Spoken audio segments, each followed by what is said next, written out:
você sabe o que é metafísica? Metafísica é basicamente o estudo do que está além do ser, ou seja, aquilo que está além do material. Então, vai se ferrar Isaac Newton e Einstein, porque hoje nós vamos transcender a matéria.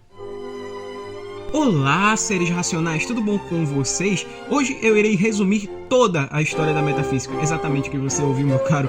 Eu vou resumir toda, literalmente toda a história da metafísica, desde o seu papai Anaximandro até o último sábio a se apropriar do pensamento metafísico, o Raul Seixas.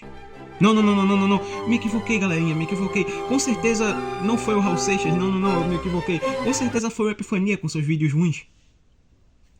E eu, senhor exposição, diretamente do meu quarto, tá bom, né? Os guiarei nessa aventura. Então, pega na minha mãozinha aqui, pega, por favor, aqui, ó. Isso, pega na minha mãozinha.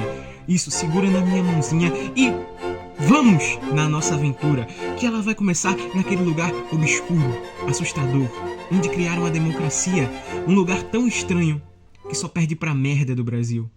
Então, pegue na minha mãozinha, companheiro, e vamos para a Grécia! Uhul!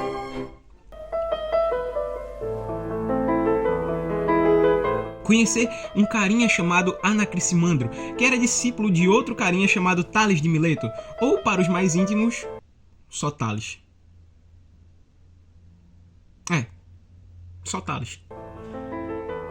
E Tales acreditava que tudo, literalmente tudo, se originava da água, que era aquilo que sustentava tudo, sendo a essência que permeia o mundo. E sim, toda a filosofia do cara se resume à água. Então nosso mano Anaximandro viu toda a teoria de Tales e disse: eu não concordo com nada que esse doidão tá dizendo.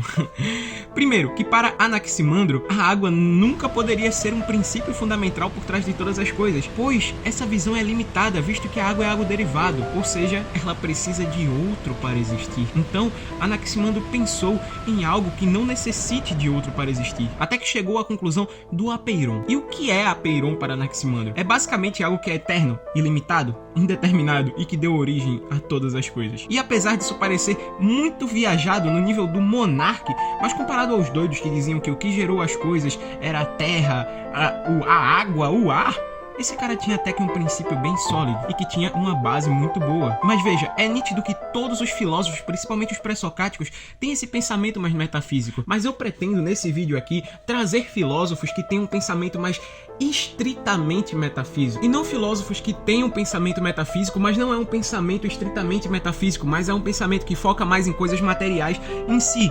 Então, veja, o meu vídeo ele vai se focar unicamente em filósofos que têm um pensamento estritamente metafísico.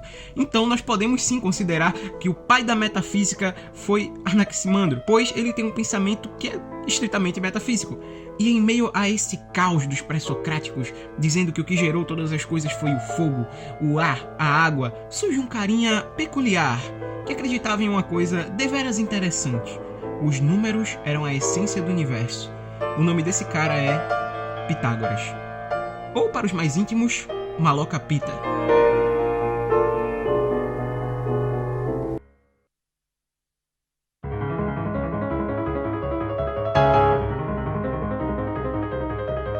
Ora, se tudo no universo se explica com regras e relações matemáticas, logo, se nós compreendermos os números e as relações matemáticas, também vamos compreender a estrutura do nosso mundo. Então, a matemática é o modelo para o pensamento filosófico. Logo, o número é o regente das formas e das ideias. Mas não se engane muito não. Pode parecer que Maloca Pita era um carinha que acreditava numa teoria abordando o pensamento filosófico de forma científica e matemática. Mas não. Esse cara, esse homem, ao criar a Academia Pitagórica, criou a maior seita de matemáticos que você vai ver na sua vida. Os caras eram tão malucos que acreditavam em reencarnação, na transmigração de almas, e Pitágoras tinha discípulos fiéis e imputava regras estritas de dietas e comportamento a esses caras, enquanto eles estudavam teorias religiosas e filosóficas. E tem mais, os discípulos de Maloca Pita não viam suas ideias como meras ideias simplistas, e sim como revelações místicas. O cara era literalmente o pastor mirim da Grécia Antiga. A diferença é que ele não era criança.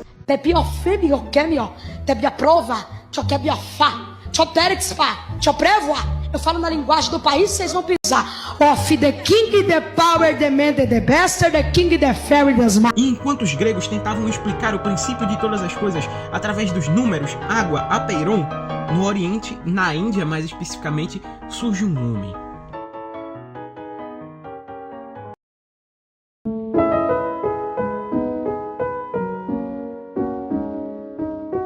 E esse homem vai mudar completamente a abordagem. O nome dele é Siddhartha Gautama, ou para os mais íntimos, Buda. E eu sei, não tem nada a ver, né? Que falta de criatividade. Enquanto os gregos focavam em coisas como qual a origem do universo, ele focava em coisas como paz interior e, é claro, sua teoria sobre o sofrimento. Até porque Buda foi alguém que nasceu em uma família nobre e com uma vida privilegiada e de luxo e grande status, mas mesmo assim se encontrava insatisfeito. Então refletiu bastante sobre sua angústia e decidiu abandonar toda essa vida e dedicar-se à espiritualidade. E após estar rico e sofrer e se livrar de tudo e empobrecer, ele chegou a uma conclusão: o sofrimento faz parte da existência e a causa do sofrimento é se apegar às coisas do mundo. Logo, para se livrar do sofrimento, você devia se desapegar do material e focar no imaterial para ter paz. Nem pela chuva de moedas de ouro se sacia o desejo dos prazeres. O sábio compreende que o prazer sensual é pouco e cheio de sofrimento. Assim, o discípulo do iluminado não se deleita nem nos prazeres celestes.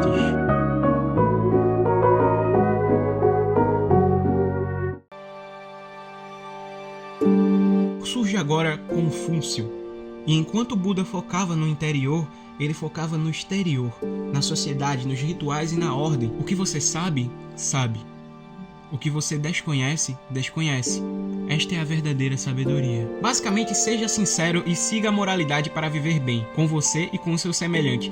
Pois a vida só é boa quando se tem paz entre as relações. E para Confúcio, diferente de Buda, a espiritualidade não está em fugir do mundo, mas viver de tal modo que a sua conduta se alinhe completamente com o céu. A moral não é apenas ser um bom cidadão, mas se harmonizar com a ordem cósmica.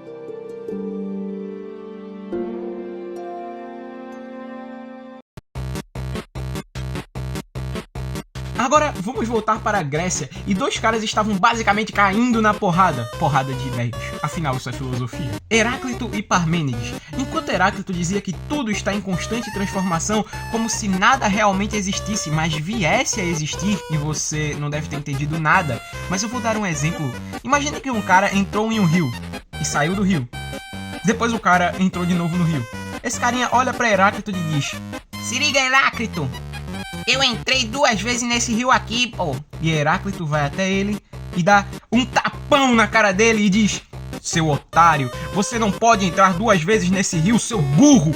Porque na segunda vez que você entra, você não é mais o mesmo, e nem as águas são as mesmas, seu idiota. Tudo é governado por um logos divino, ou seja, esse mundo não é caos, e sim tem uma ordem por trás dele. E essa ordem é racional, e ela mantém as coisas em equilíbrio mesmo elas estando em constante mudança. E isso é maior que todos os deuses do Olímpio. É uma inteligência cósmica que permeia tudo." "Ei, Heráclito, cala essa boca!" disse Parmênides com raiva, enquanto observava todo o diálogo. "As coisas mudam sim, mas essa mudança é apenas uma ilusão dos nossos sentidos. Mas para chegar à real verdade, deve-se usar a racionalidade. O ser é, o não ser não é. Porque o nada não existe. Ora, se o nada existisse, então ele seria alguma coisa. Então o nada em si não existe. E você está errado, porque você parte do pressuposto de não separar os sentidos daquilo que realmente é real. Tudo isso de mudança que você vê é apenas uma ilusão dos seus sentidos." E do nada aparece um carinha que estava observando toda a conversa por trás de uma moita. Esse carinha grita: "Gente, ei, eu aqui, ó." "Quem é esse que tá falando?" "Eu também não sei, eu ouvi algum barulho." Eu aqui, gente.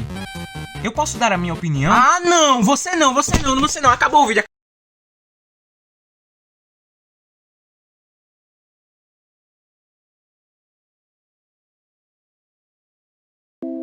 Oi, gente, se você viu esse vídeo até aqui, muito obrigado, eu fico extremamente feliz, até porque ele deu bastante trabalho. Eu sei que podem haver algumas críticas a esse vídeo em si, porque talvez eu tenha deixado algum filósofo que é da metafísica de fora. Então comenta aí, vamos tentar ser os mais respeitosos possível, e eu colocarei esse filósofo, se eu puder, é claro, em vídeos futuros, até porque essa é apenas a primeira parte. Lembrando que a maioria dos filósofos aqui são filósofos que, em minha opinião, eles focaram no imaterial para tentar responder perguntas do material. Logo, eles são filósofos metafísicos.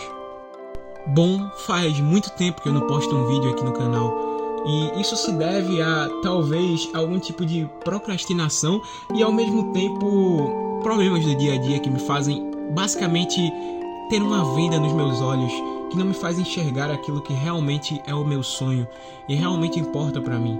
Esse canal é muito importante pra mim, e eu fico triste por não estar focando 100% nele. E eu pretendo voltar sim a produzir vídeos aqui e talvez fazer algo que você goste. Então, se puder, deixa o like, se inscreve, e é um prazer conhecer você, é um prazer tê-lo aqui se você caiu nesse vídeo de paraquedas. Bom, o meu nome é Exposição, e eu fico feliz de ter cada um de vocês aqui no meu vídeo. Esse vídeo deu um trabalhinho até. Enfim, é isso. Tchau.